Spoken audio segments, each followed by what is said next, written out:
Hi, everybody. I'm Wendy Murdoch. This is Webinars with Wendy. I've been doing a series of webinars now for a long time, is all I'm going to say. I think this is years. Yeah, 254. We're continuing. We have guests signed up for the rest of January, about 2 a week. Sharon Millsy will be back, of course, and we're working on some other great guests. So just be sure to join the murdochmethod.com email list and go there. And then every Sunday, I put out an email with the coming guests for the week.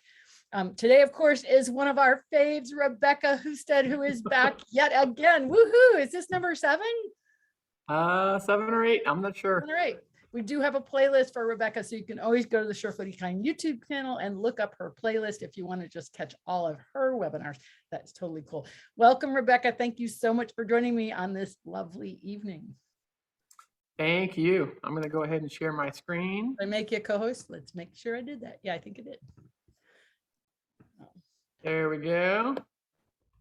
And Rebecca, just like the tiki tour of your accolades, so that if someone who is watching this that has never seen one of your webinars, oh my goodness, is there anybody like that? No, season. So I'm a firefighter. I teach technical large animal emergency rescue. Usually I go around all the globe, but I've been sort of cut at home. I'm hoping to end up in Alberta in a couple of months. What am I thinking going to Alberta in March? I have no clue. So we really work on the safety thing. That's really my shtick is working on safety and trying to make things safer for horses and safer for their people. So so today in that theme, we're going to talk about I don't have a barn, and so now what for my horse? And really that comes down to, if you don't have a barn, if you don't want to have a barn, or if you lose your barn, and sadly, Wendy, there's a lot of people who lose barns. I actually got a text today from one of my peeps up in Indianapolis, and she was on her way to a barn fire, and they already knew that they'd lost some horses. So I don't have the details on that yet, but I'm sure that we will. I want to say that this presentation is dedicated to the member of Grant Plank, great friend of mine via Facebook up in Spruce Haven Farm in Ontario. And he brought out a lot of these ideas originally to me about what do you do if these kinds of things happen. And sadly, we lost him to cancer last year. So let's get into this and start talking about pastured horses and barns and those kind of things. Wendy, barns are major investments, especially a barn that's safe is a pretty major investment. We've talked about a lot of the things that are safety considerations for barns in previous webinars, and you guys can always look that up. If you have opinions or you have questions, you can always send me an email or even call me, and I'll give you some opinions on what works and what doesn't work. But the biggest thing is there's lots of ways to lose a barn, and that may be fire, it may be flood, it may be wind, it may be those kind of things. And if you got to reconstruct one or you're looking at building one, did you watch what happened with the lumber prices in COVID? Oh my God.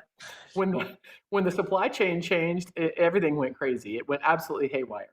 So, even building a simple barn can be thousands and thousands of dollars. And there's lots of reasons why people may or may not want to do that. So, when you take a look at doing that, a lot of people say, hey, why don't I just buy more property and less barn? And I'm sure your horse would probably appreciate that too. So it really comes down to a lot of people can't afford a barn. And then, of course, if you lose your barn, this would be some examples. This just happens to be from New York, but tornado, windstorms, freak windstorms, bad building practices that cause this. These days, if you go through some of the grant programs to try to get some assistance with building barns and those kind of things, even if you live in Georgia, you are going to be forced to use some of the hurricane clips and those kind of things that they use to really strengthen barns to prevent these kind of wind problems. But something that's a little older, they may not have used those kind of things. A lot of people in the agricultural industry, which the horse industry is in that, often are not forced to use code restrictions, and thus they end up being a little simple pole barn, which looks great until Mother Nature comes knocking, and that takes. By the way, we had a shed in our field, and I drove away and came back an hour later, and it was flipped upside down. A wind had come over the one shed, the utility shed, hit that thing and just tossed it. It was amazing. So even your sheds, and they're not cheap either these days. Exactly. I've got a picture of one of those somewhere in this presentation for that exact reason. I always remind people you got to stake it to the ground, even though you think it's heavy. So these are other examples. Everything from tornadoes to snow loading. Snow loading me, because if you live in those kinds of places where you get a lot of snow, people that are building these kind of barns, or architects, et cetera, they're supposed to know what the snow load average for your area is. And there's really not much excuse for that. I understand that every once in a while there's some freak thing, but it is amazing how many within the last 5 years built barns and arenas end up on the ground. And that's absolutely terrifying. Some of the people that I've talked to that this has happened to, they say that they're standing in the barn and all of a sudden they start hearing those weird sounds. and of course, they were smart enough to get everybody and the animals out of the barn because they realized something was happening, and they imploded the entire barn. So very, very dangerous. And of course, that is a financial loss, but potentially also an animal loss too. So there's tons of examples. If you do a little bit of roof collapses on barn things on Google, it's pretty terrifying how often this kind of things happen. And it happens to the fancy barns too. It's not just the little, things that somebody built out in their backyard. So sadly, that's a pretty common thing. So huge investment to lose. There's zillions of, for those of you that haven't sat in on my webinars before, there's plenty of webinars about barn fires and how to prevent barn fires and these kind of things. This is just an example. Another example, this one was actually last month. They managed to get all these out. And that's why I use these pictures, because I was like, yay, we actually got them out. That's awesome. That's amazing. Because normally they don't. But there was somebody in the barn. They realized that there was a problem. They didn't screw around. They called 911 and they started getting their folks that had thought through the process of how do we get these animals out. And they started catching horses and leading them out and chasing them out. And they actually got them out of that barn. Where was this? Huge barn. This is up near Elgin, up in Illinois, and they do have some training through their fire department related to what I do through their IFC, the Illinois Fire Services Institute, and even Dr. Deke Carls, who is one of those really weird birds because he's a firefighter and a veterinarian, and he works with their IFC in their state, and they've been putting a lot of this information out. So we're starting to see that people are doing the prevention and thinking through their responses, et cetera. And so I was pretty excited about that one because that's a huge barn. And Yeah. that could have really been a problem. So anyway, so then the question comes, when you do lose your barn or you don't have your barn, what are some of the kinds of things that we have to think about if we don't have a standardized barn? And really what that comes down to is, what is sufficient shelter for your horses? How are you going to get the hay and water, especially if you're under emergency since, here, we just lost our barn. How are you going to emergency handle the water and hay access and those kind of things? And then, of course, those of us that have animals that are out together in herds, how do you make sure that the old horse gets his supplements? How do you make sure that so-and-so gets their medication? How do you manage the feeding situations? All that. That is not really my expertise. I'm just going to touch on some of those things. But there's a lot of expertise that's out there for those kinds of situations. How do you make sure that, the ones that have special things like geriatrics or mares and foals, how do you manage them separate from your standard, 5-year-old horses?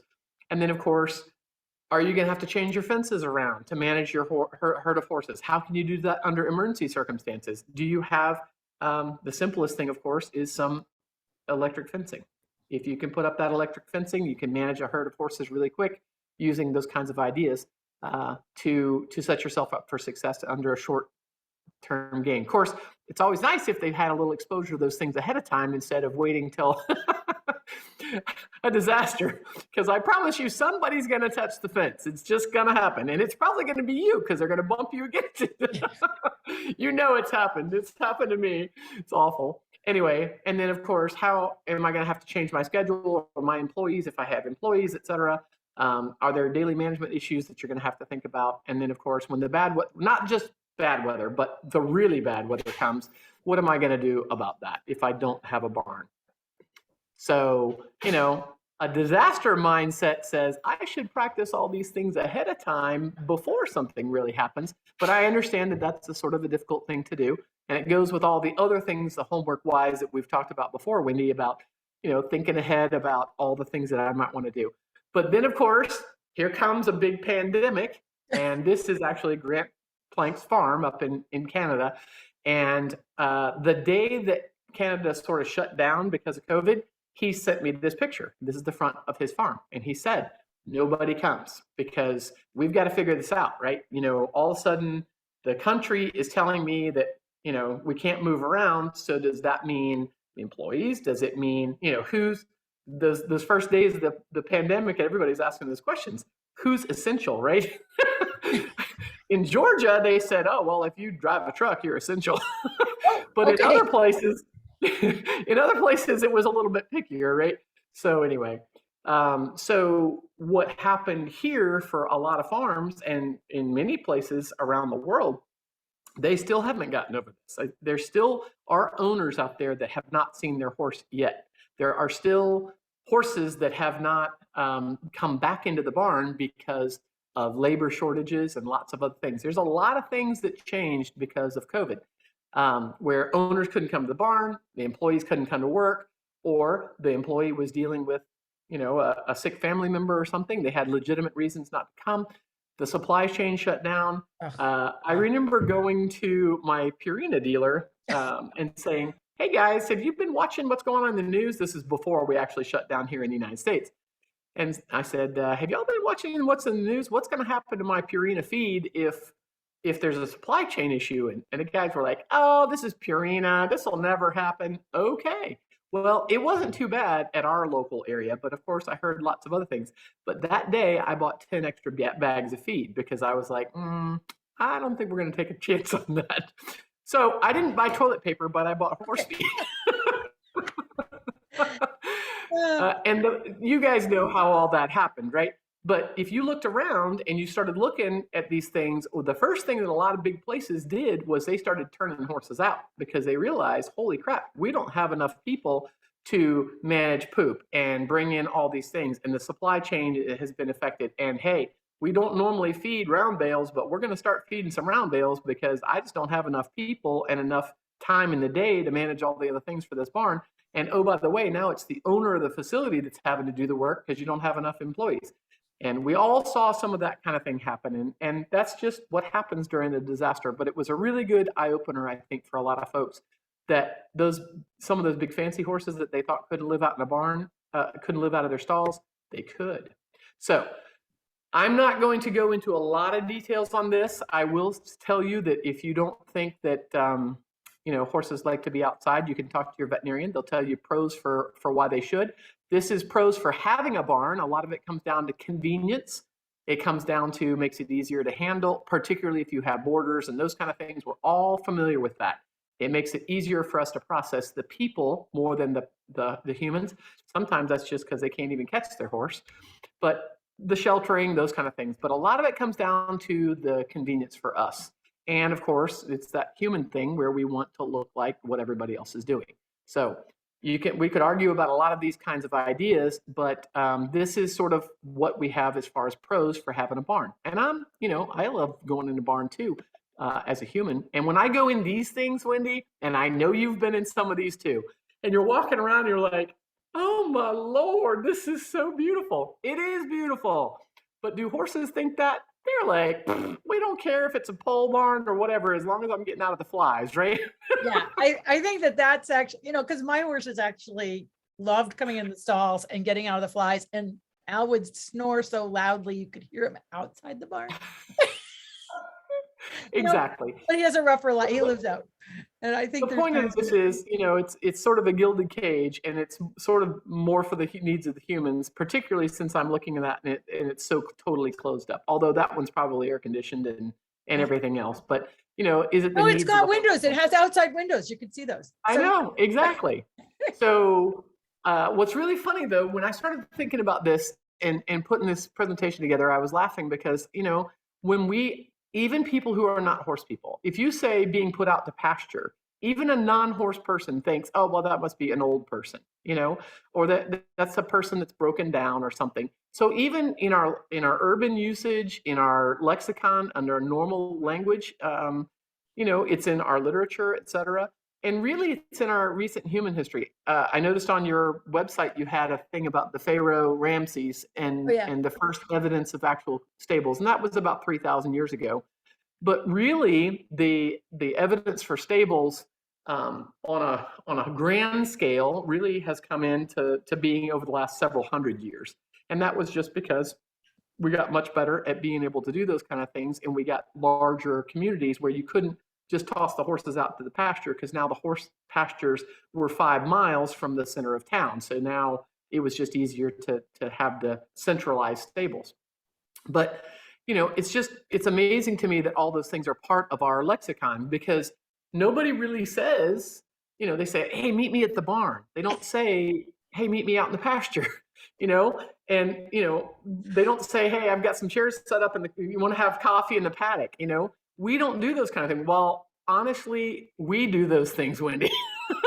This is my husband and one of my horses, and we do those kind of things. We sit out and we have found that we learn so much more about their behavior by being out there in the pasture. Now, you will notice that the orange little thing that's next to him in the chair, that is a stick. That is to protect us, because they're 1,200-pound puppy dogs, and they will come over and knock things over and all those things.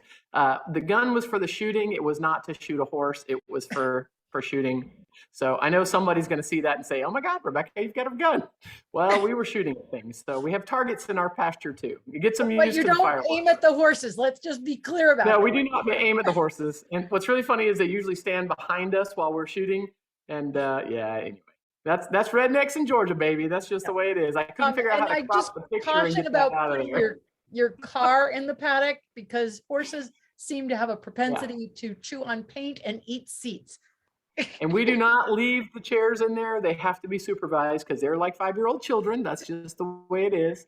And I always have a stick with me. That's just for our safety, because they do dumb things and decide to have fights right on top of us or whatever. Anyway, I thought it was funny. And the lexicon thing is really true. It's pervaded everything that we have in the English language, because horses have been such a part of us for so long. But some of those things we probably need to change, like going out to pasture is probably a good thing for horses. So what are some of the cons for having a barn? And there's a whole laundry list of these things too, but I will tell everybody that's listening that a lot of it comes down to what we've learned about behavioral welfare and health. And you can talk to your veterinarian about it and ask them to be honest. And most of them will tell you that the things that we see in horses that are kept, and I'm not talking about horses that end up spending a few hours in stalls. I'm talking about horses that are in stalls for 18 hours a day, 24 hours a day. They get out 1 hour of exercise and they come back in. Even the Spanish riding school and those kind of places, when you go visit and you look behind the scenes, you realize that they get out and get some exercise, but they are still standing in stalls and standing stalls for a lot of their day. So the veterinarians will tell you, the farriers will tell you that all those problems with respiratory health and hoof and leg and overall health problems, they may look good when they're kept in a stall for many, many hours, but they will not be actually healthy. So, and then of course, one of the big things is everybody always worries about injuries, and they say, oh my God, when I let him out. And I say, well, no wonder, because it's like a 5-year-old. If you let a 5-year-old out on the playground and he's been trapped in school all day, what's he going to do? He's going to run around like an idiot and get himself hurt. And that's just what they do. They run around like idiots if they live in a pasture too. But the other thing that veterinarians will tell you is they see those developmental issues over time. In young horses, they see the bone development issues. They see arthritic changes in older horses. I always tell people with older horses, please don't put them in a stall, because then they go down and then they're cast and then they get hurt trying to get themselves up. And then we have to try to roll them and do all those things. The older they get, they need to be able to move. And I get locked up. If I'm sitting here for an hour on this webinar, when I go up, I'm going to go, oh, yeah, because I get locked up just being there. And then, of course, the problems also for having a barn are you're dependent on that supply chain and labor availability. And of course, nobody wants to work these days. I don't know if you have that same problem, Wendy. I think a lot of people are taking early retirement. It's, and you have to think about the fact that, we have an aging population in the horse world too, that a lot of the people that have horses are in that 45 to 65 category or older. And I think that's what we're seeing is just people deciding. And here in the United States, we've gone from 9 million horses back in 2003 to about 7.2 million horses as of 2017 numbers. I'll be interested to see what's happened over the pandemic the next time they do. I had a very interesting conversation with Julia Broadway from American Horse Council, and the number of adoptions has gone way up because of the pandemic, which is fantastic. So there's been some positives in the horse industry actually as a result of the pandemic, which is kind of nice. Yep. I think it's sort of leveling itself out now. So thank goodness. Well, and of course the price of horses has gone out of sight too. You just because people can't find a decent. Yes. The things that are going at sales these days, some of the nice sales, it's just crazy. Even trail horse sales, they're $20,000, $30,000 for a trail horse. Yeah, no, it's. And then of course the big one that I always highlight here is, what if you don't own the property? If you're leasing the property, you don't want to go build a barn. You're going to want to build something that's portable, that you can get it out of there. You don't want to invest in somebody else's property unless they're paying you back for it. So, those kind of things for those kinds of situations. We talked about the gilded cage. We talked about the key welfare stakeholder really is the horse. And us trying to meet those friends, freedom, forage, those 5 freedoms of letting that horse have more behavioral health and being with his buddies and those kind of things. And the reason I know they want out is because we look at these things, and some of these things have been in some of my other webinars, but when I look at these cages, and I mean stalls, and I think, wow, it looks so cool, and there's good reasons for having stalls. If you've got a horse that's injured and he's on stall rest, he's got to be in a stall. And then we're going to do the best that we can to give him the opportunity to touch and be able to get move and get his forage controlled and those kind of things. But it's still a cage, which from my perspective is, can I evacuate him? And particularly for barn fires, but also from all the other things, from behavior, welfare, and health as well. So I'm trying to get people to start thinking about what happens if I don't have those stalls, I don't have those barns, because these horses are telling us that they want to leave. And we have talked about before that in large animal rescue, we tell people, hey, the horse decides to leave, whether you like it or not, he tries to leave, and he's in this situation. What's the first thing we do? Get a halter and a lead rope on him, bring him a buddy, try to keep your voice down, don't panic, give him some feed and hay or some alfalfa or something to keep him distracted while you come up with a plan. And then the second thing you're going to do is call a veterinarian and call 911, because there's not really much that the average horse owner can do if your horse is hanging over the stall front. It's really dangerous. If he actually pulls it loose, he can really hurt himself and he can really hurt you. Yeah. If he panics, slings his head around, all those kind of things. So get some help from 911 and call a veterinarian and get them on the way, because in many of some kind of sedation protocol, getting the animal to be calm from a chemical perspective, just to keep the people safe as well. So anyway, I had to put a little bit of large animal rescue stuff in here, Wendy. That's okay. Totally fine. That's just the way it is. And as we've talked about before, the other part of this is making sure the barn fire escape plan, you have stall doors to the outside, you increase your turn-up time, you do the basic things for electrical and fans. Hey, Rebecca, can you hang on a second, because my laptop's grabbed the wrong internet connection. Best way to do that. Yeah. Breaking up, and I need to switch it. Okay, so hold on for a sec while I switch internet connection.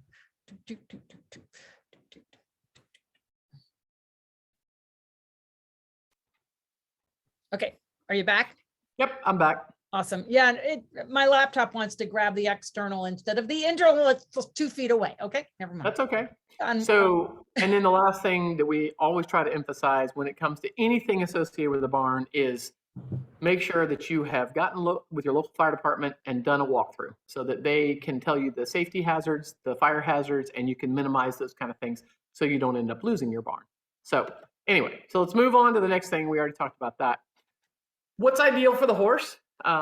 This is really ideal for the horse. I want everybody to know, for full disclosure, that everybody would love to have a piece of property like that, and most of us can't afford it. I would love to have hundreds of acres, She put these photos up and I was like, oh my God, my horse would love it.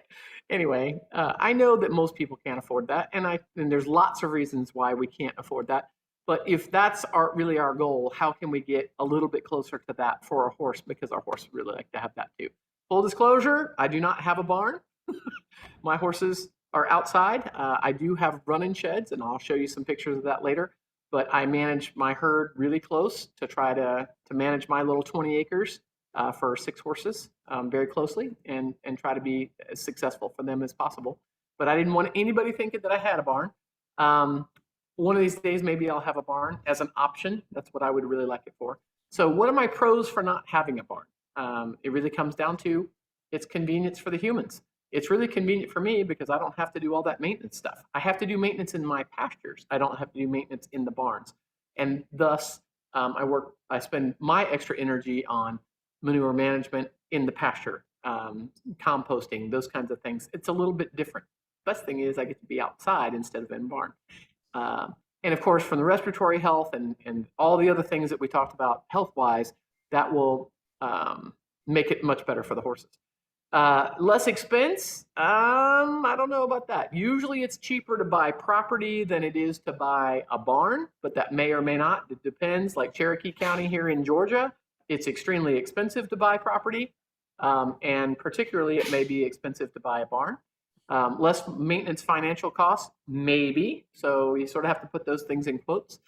And then, I don't have to worry about barn fires, that's for sure. I've got great ventilation, those kind of things.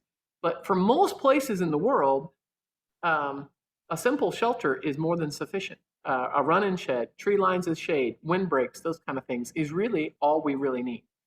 There's some examples of these kind of things. It can be as fancy or as not fancy as possible as you wish to do. But most of these are 10 or 12% of the cost of building a barn, depending on how big you want it to be and how many horses you're trying to do that on. But what's really funny, Wendy, is when we start talking about health and we start talking about run-in sheds and these kind of things, the first thing most people bring up is, well, all it's going to do is turn into a mud pit. And I go, well, did you spend the time to make sure that you got a good loafing surface area? Because horses, they're going to come together and they're going to stomp and they're going to stand there and they're going to do all the things that they do. If you haven't done that effort at setting yourself up from success from the very beginning, you're right, you will have a mud pit. And it'll be a mud pit underneath the run-in shed, which is even worse. And if you don't make sure that the water runs off of it correctly and all those things, that's why I tell people this should be your backup plan, your disaster plan for your barn. And if you play around with it a little bit, you'll realize, hey, I can do this relatively easy and play around with it a little bit. It's going to take a little bit of money. It's going to take some tractor work. It's going to take, for most people, you might even need French drains and those kind of things, depending on how much water you've got. But it can be done with the addition of some of the geotex fibers and things that are available these days, and a little bit of gravel and those kinds of things. So I mean, the first thing when I looked at that picture, the first thing I thought of is, wow, somebody's done a good job on the area, on the groundwork. And that exactly. is so important because, it's a high traffic area. And as soon as you have a high traffic area with any kind of animal, you really need to think about what you're putting the building on. And where I live in Georgia, it's either really dry, dusty nastiness and blowing away, or it's clay that's absorbed all that water and it's turned into the slimiest mud ever. So, and there's hardly anything in between. So it really, you have to have the base to be able to have this kind of thing. And you got to think ahead. It's, I pulled some pictures from around the world of people who've done things. Some of them, they've spent some money there. Oh yeah. They didn't spend as much money. That's technically just a little pole shed. They did have dimensional lumber, but there's nothing fancy about that, but it works very effectively. And, you can see they've got a really nicely well-drained footing right now. I don't know what that's going to look like in the mud. I'm not sure how much gravel's in that, but there are some other options that I'm going to show you guys for that too. This is one, a girlfriend of mine, she put this up and I was like, man, that's really awesome because she's got her pasture, paddock, and she's just using electrical for this. And then she's actually got her little running sheds with some stables or stalls that she can choose if she needs to put her horses in there. She's got rugs for her horses, probably more for the sun than it is for the cold. And then she's got her little area right there that she can double that as an arena. And I was like, man, that's awesome. Now I know that's not one of those fancy arenas, it's got the really fancy footing and stuff, but this is more than sufficient for a lot of people that have a small number of horses and they aren't doing anything really fancy. So, Where hey, is that's this one? Do you know? pretty cool. That is somewhere in the UK, and Okay. you know how that is. It's always raining over there. Yeah, I was going to say, it looked like the Netherlands actually was my first guess, but UK, Yeah. yeah, that fits too. Yeah. So, what are some of the cons for not having a barn? It is challenging. You have to have a separate place where you're going to store your hay and tack and feed and all that kind of stuff that just sort of collects around horses. Where do you put your friggin' blankets? Where do you put all those things? It is true. You may end up having build some kind of a shelter or whatever. In Georgia, I have found that it does not matter what I do with my tack. If I leave it outside in August, it's going to be nasty. And even when I used to have a barn with my previous ex-husband, I've been through a couple of those. Anyway, that's a story too. Anyway, what I found was that in August, they were going to turn green. I don't care what I did. I had dehumidifiers outside. I had in the tack room or whatever. Didn't matter. It was going to turn green. So what I did was I moved them in the house, and I have one portion of my house where I have all my tack and leather stuff because I live in Georgia and it's just too humid in the summer to put it anywhere else. So, and guess what? That solved a lot of my problems. So it was a bit of an investment because I've got them in the house. But other problems that we have for not having a barn is places to socialize with other humans. We like to do the barn thing, no place to groom and saddle the horse. Maybe we have to make something separate from that. It is a little bit more challenging to figure out based on personalities of horses. How do we do the feeding separations? How are we going to feed the horses that's going to make them, if we have medications and those kind of things? It does make it a little bit more challenging. And what it means is that you've got to manage your horses better, and you got to pay attention better so that your old horse doesn't get sent off to the side and everybody else eats his food and that kind of stuff. And it is true, it looks a little different from what other people have. And I say that, but then at the other side, I go, well, that may or may not be true because there's a whole lot of people that don't have horses in barns. The more I look around, in my county, there's about 400 horses and there's 4 barns in the entire county. And the reason I know is because when we try to do these barn fire simulations, I was looking for a barn to do it in to smoke up the barn and practice, and I couldn't find hardly any. So, Wow. yeah, it was a little bit of a challenge. But then again, I don't live in Wellington. So when you go to Wellington, Florida, Yeah. everybody has a barn. So that's just the way it is. In fact, they've got, I think they said 14,000 barns in the Wellington area. Anyway, wow. So, and then of course, if you're showing and you're doing those kind of things, or eventing or whatever, you've got to clip your horse in the winter, and that's just the way it is. And then you got to think about how am I going to protect them from the elements, because it's not fair to them to clip them and then stick them outside. So, how am I going to blanket them or whatever? And then of course there are the problems with insects and sun sensitivity and those kind of things. So the management is different. I'm not going to say it's easier. I'm just going to say it's different. And It's know that, different. Wendy. Well, yeah, and the first one you need a place to store stuff. We have bear. And when we had horses down in the lower field, you have to make sure the feed is bear proof. Yep. We've had them in the barn too, actually. So yeah, and this is just an example. It depends on where you live as to whether or not people think that barns are worth the investment or not. If you live in Wellington, Florida, and you're trying to attract people to your barn, you're going to have a barn because people have expectations for that. But if you live in Jones County, Georgia, that may or may not be true. So anyway, and I pulled up Culpeper, Virginia. For those of you that have never seen this, you can actually go to the Ag Census data through the National Agricultural Statistics Service, which is a USDA thing.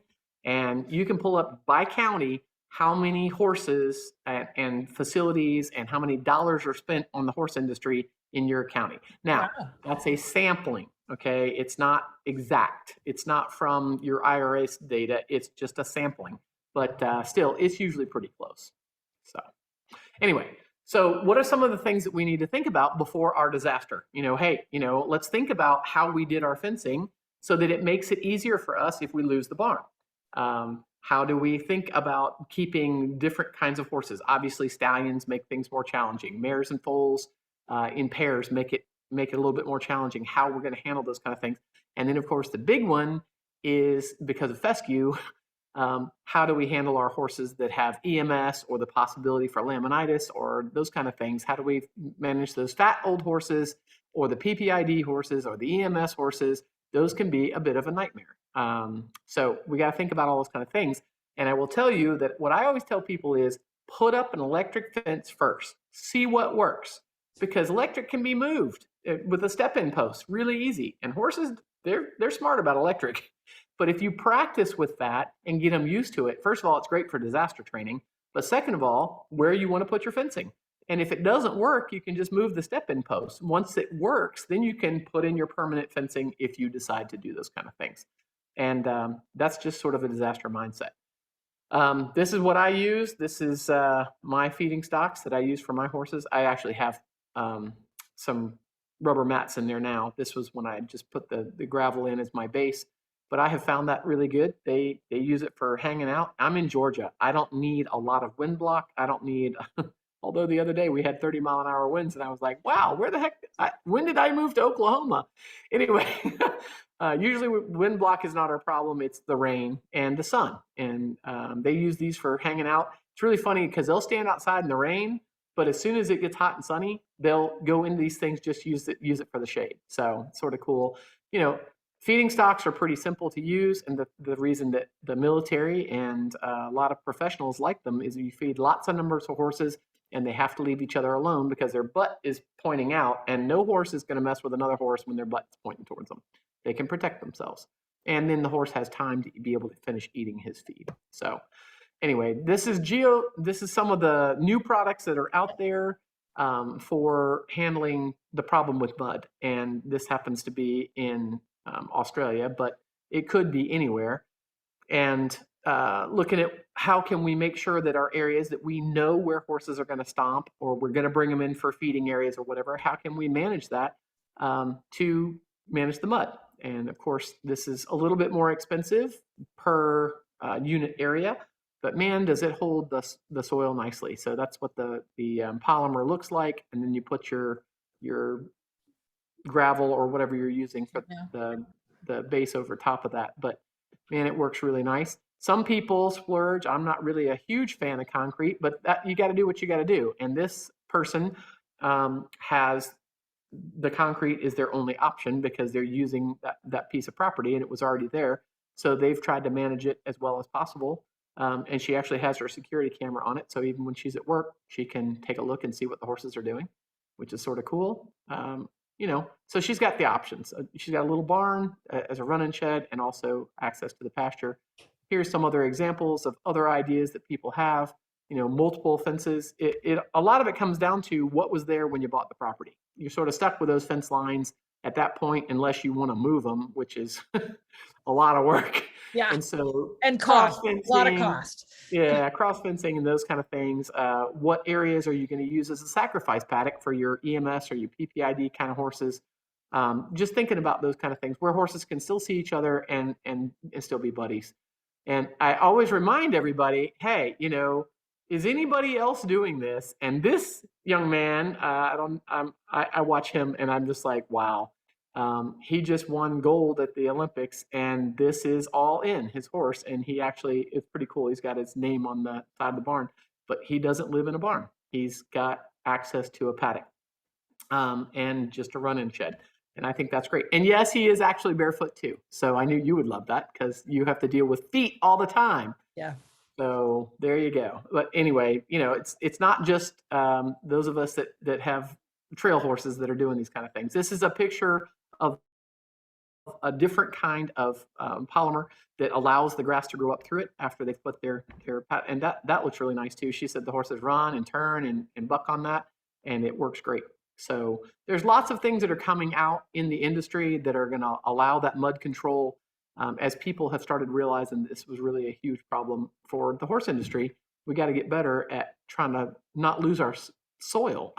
I mean, Well, if it ends up and the in your other next door piece of neighbor's that is yard, when it's a solid surface, you have runoff problems. So some of the stuff's called gravel pave or grass pave.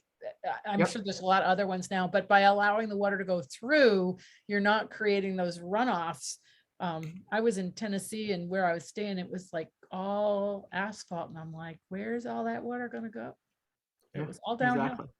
Exactly. It all goes downhill. It's awful. I look So, at things differently now, having had you on webinar. well, that's good. Thank goodness. So the other examples, and again, thinking about fencing and how you're going to cross fence and how you're going to shut animals in and keep them on their dry paddocks at certain times of the year and those kind of things. And you can see the difference it makes. This is Dr. Shay Poor out in Kentucky. This is some of her photos, and you can see what happens once you get that base in there and do it right versus the areas where over time the horses just have stomped and worn it out and they just destroy that soil. So it works. Lots of examples from around the place. And then of course, the other thing that you can think about, and again, this would be nice to think about before a disaster so that you've got these options, is thinking about there's a lot of people that have gotten into track systems where it forces the animals to move because you've got the water at one end, you've got hay at other ends, you've got grazing areas in between, and it sort of channels horses in groups to move through areas. This is one of the peeps that I follow on Facebook, and she's got some really cool stuff where she's put all these little things, little toys and things along the way.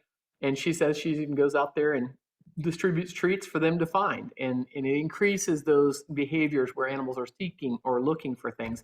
And then she's got shade trees where they can hang out. They sort of get to make a choice as they go around with their various enrichments. And, what's really funny is the zoos, they have to do enrichment. If you have an animal in a zoo, USDA comes around and checks to see if you are doing these enrichment things to keep the animals from going crazy. So those are some ideas that, horses love those sand pits, by the way. I brought in some sand to my place and they love it. And then, of course, if you're stuck with a barn and you don't want to use the stalls at that point, maybe you haven't lost the barn, you just want to change things around and try some of these ideas. This is an example from Wisconsin, but this gal, she converted what used to be a barn into more of a run-out capability. And of course, if you do that, you want to think about the horses that are sort of lower on the totem pole. They need to be able to get out away from the angels of the world. I have a horse named Angel, and she's a dark angel. She's very good to people, but she's not good to other horses. And she will take advantage of them if she gets some, and that's where horses get hurt. So we always have to think about a second exit, making sure they get plenty of room to be able to get out of the way if something goes wrong or a horse decides to be aggressive, resource guarding or whatever they're doing. So we got to think about those kind of things, but it can be done. And this is what you were talking about. Oh, yeah. Run-in shed flipped over. I wanted to remind everybody, you can have, even if you have run-in sheds and these kind of things, you can have disasters. This is one that Mustangs to the Rescue sent me. And she said it was really weird because like nothing else had moved around. It must have been some weird little bobble in the thing, just boop, knocked the whole thing over. It's what happened. It was a weird, just looking at the way the thing flipped and nothing else was touched. It was a strange little wind, and it just, and ours was much more solid than this. It was like wood beams and it just. And you think it'll never happen. They got to be tied down because the wind will definitely play along with those. It's like a big sail, Oh, somebody just had that happen to their farm last month. Yeah. So I was laughing because, here I live in Georgia, and when you say prepare for snow, and it's actually going to drop down almost to freezing tonight. So of course we're panicking, and we always think about this, right? It's going to be a blizzard, it's going to be a whatever. But for some of you guys that are watching, you're living it right now, or you live it every single winter, right? And this is just proof that it can be done, and you can also have those problems even if you own a barn. You can still have significant problems with the snow. And the problem with the barn and snow is those horses are then trapped in. You can't get them out. That's right. That's exactly right. And then that really now you're talking to the fire department, and the fire department is probably dealing with other things at the same time. If there's that much snow, they're probably dealing with other human disasters at the same time. So Other things to think about, and of course, this is one of those, again, disaster mindsets. If you need a windbreak, these trees didn't grow overnight. So that's 25 years of disaster mindset, getting that windbreak growing so that the horses can use that as a windbreak or a shade area, those kind of things. But what can you do even if you don't want to build a run-in shed? What can you use for an emergency windbreak? Is it going to be a fence that's solid, or are you going to use trees? What are you going to do? Just thinking about that ahead of time. Plant those trees today. Have you been to New Zealand, to South Island? Never been to South Island. So when I got to South Island, this is back in the 90s, I noticed these amazing hedges. Like they were like, 30 feet tall, and they had big machines that would trim them. I thought, isn't that interesting? And then the winds showed up. And that's when I knew why they had those tree breaks. It was crazy. Yeah. Well, Alberta's the same way. The wind comes over the Rockies and it just goes across Alberta. And I have been foolish enough to be there in February and March before. And the wind with the snow and everything else in it, but everybody has some kind of a windbreak, and the animals are not dumb. They're like with their butt toward into the wind, and they're standing there, and the snow is like curling around and banking and basically is filling it in. It's pretty amazing.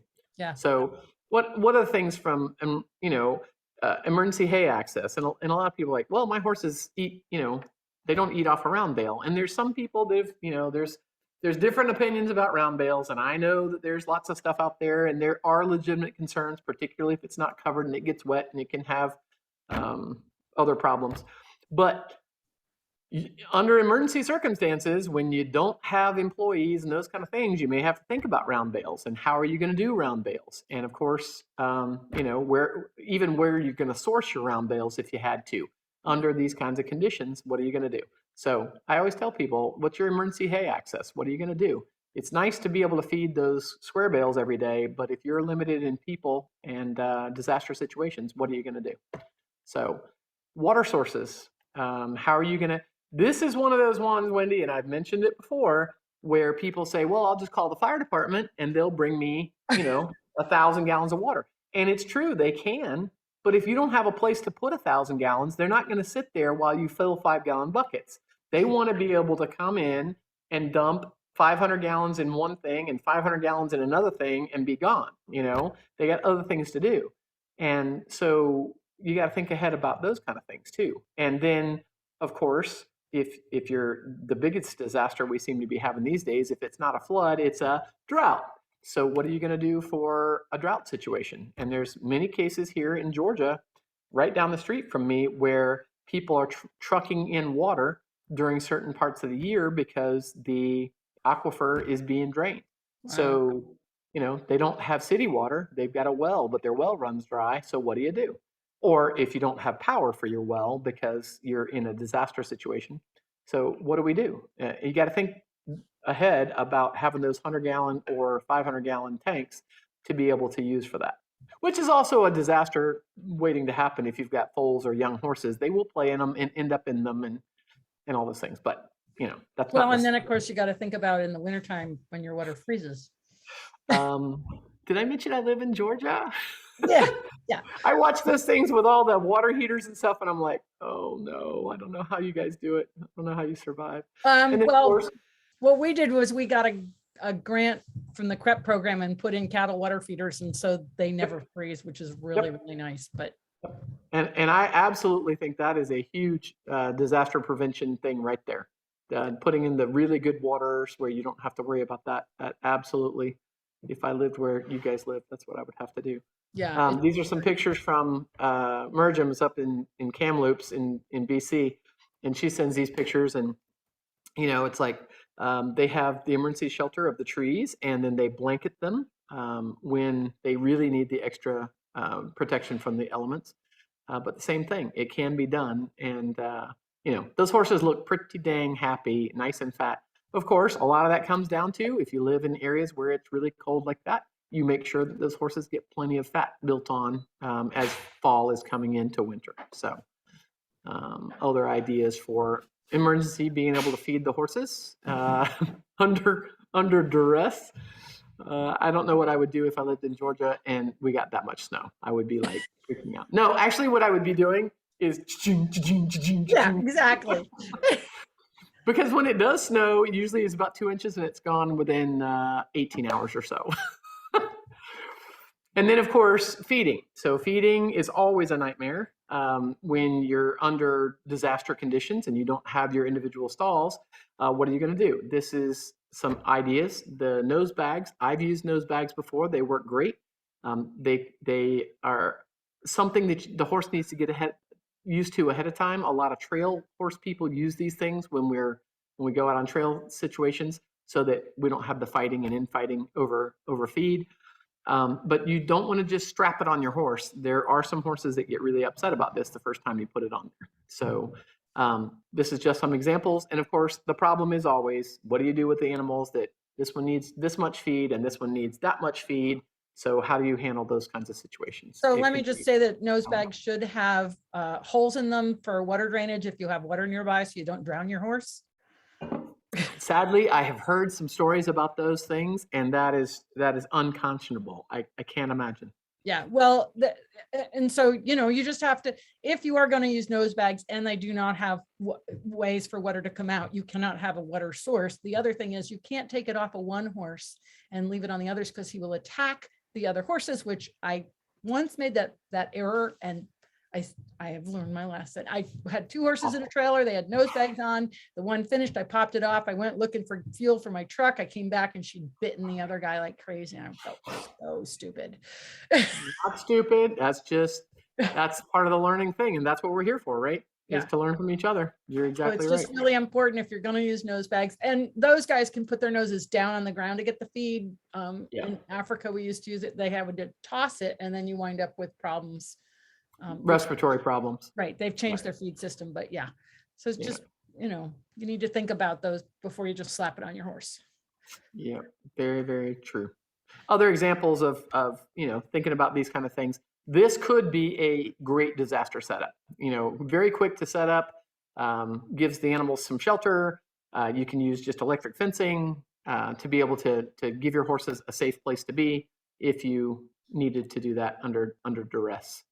Other examples of using some of these track systems or the aquaculture ideas to get the animals to move around. There's water over here, there's hay over here, a loafing shed and shelter over here, windbreaks over there, sort of forces the animals to move around. Lots of examples of that kind of thing. This is one I really liked. They actually split this in 2 so that the animals that need access 24/7 to grass because they're thoroughbreds and they need a little bit more calories. And then you got the 2 fat ponies that you don't want to get out there, and they have to be restricted on their grass area. So they can still communicate, they can touch each other, they can be part of the herd, but yet they have the separation. So there's lots of ideas where people have gotten really innovative on doing these kinds of things, and it's totally applicable to a disaster situation. This is another one. This is a gal in Canada doing the same thing. How do you set this up? I actually started doing this too. She had the idea of, hey, why am I wasting all this grass on both sides of my freaking driveway? I've got a driveway that's 600 feet long times 10 feet on each side of the driveway. Why am I not using that? Why am I mowing it? That's dumb. That's what I do. So I put a gate at the other end, and I've got control gates in between, and I can put my horses out there. They can eat the grass, and once they get most of it off, then I come out there and sort of neaten it up so it doesn't look like idiots live there. But I want it to look pretty. But at the same time, I'm like, why am I mowing grass that should be going in my horses' bellies? And you know how that is, Wendy, because it's fertilized and mowed all the time. It must be really sweet. So I can put them out there for an hour. They they take it down to this, and then I come through and get the weeds and get the rough, but it works really well. So these are some examples of people all around the world are doing these kinds of things. So another example of doing the same thing, using that concept of a loafing yard with some kind of I like this because it's nice and open. They've got some of the plexiglass kinds of windows. You got to be really careful with glass. So How can the animals have a little bit more light to come in there? Lots of times people like the concept of a dark stall so that the flies tend to stay out of those kinds of things, but whatever works for you. So other than that, that's what I wanted to talk about tonight, Wendy, is this concept of, thinking about some of the concepts of pasturing and paddocks and how can we practice for our disasters ahead of time, using some of these changing ideas and really working on welfare, because we keep saying, hey, animals need to be going out. Animals need to be going out. So how can we come to some balance for our animals under those kinds of situations, particularly if we already have moved into a place where we have the typical looking place? How can we make that a little bit better for our animals? I encourage you guys to take a look at some of the equiculture, equicentral ideas, because Jane Myers and her folks have been working really hard on trying to get those ideas out to people. Sounds like another guest. If you can send I me need to hook you up with her. Yes, I do. That'd be awesome. Yeah, because I've implemented a pasture track system for the past couple of years, and like right now I was using one field where I still had some grass and I was constantly moving the fence, so they have to go all the way around to get there. And then we've had some snow, but they're standing all the way out there, and I know they canter at least once a day. Exactly. Which is great. It keeps them moving, and it's really keeps them moving. Yep.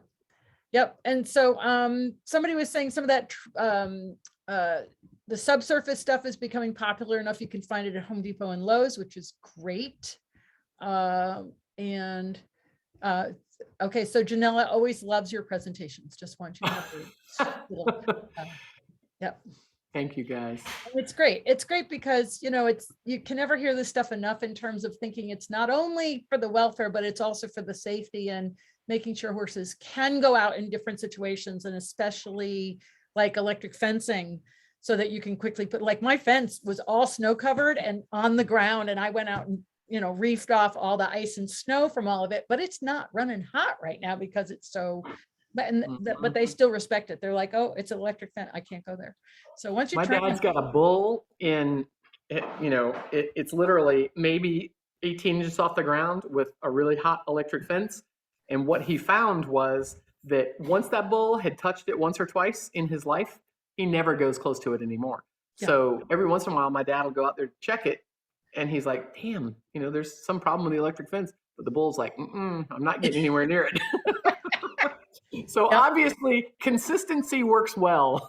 Yes, it does. And it's honestly, Wendy, if I ever am going to be tortured, if they bring out the electrical, I'm just gonna be like, what do you want me to know? What do you want me to say?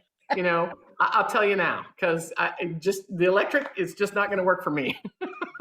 Or it works really well, one or the other. It works really well. I respect it. Believe me, I am like totally fence phobic because I got stuck on one once, and it's rough.